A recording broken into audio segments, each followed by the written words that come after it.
Dacă insomniile îți afectează nopțile și te simți epuizat, stai cu mine să-ți arăt cum poți redobândi odihna fără medicamente. Like și follow ca să începi astăzi o călătorie naturală spre somn profund. Insomnia provine adesea din stres, anxietate și dezechilibre hormonale.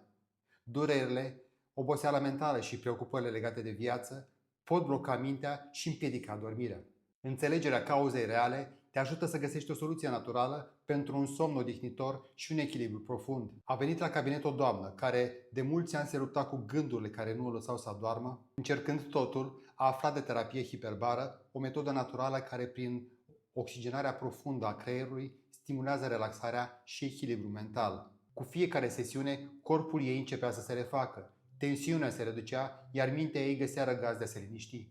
La început neîncrezătoare, apoi recunoscătoare și a redescoperit magia nopților liniștite și a dimineților energice. Astfel, a înțeles că uneori cel mai bun remediu e doar să respiri adânc, să lași natura și tehnologia să facă magia lor.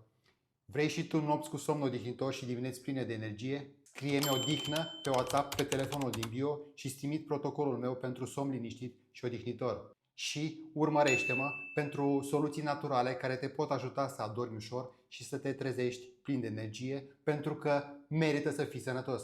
Ești ceea ce contează.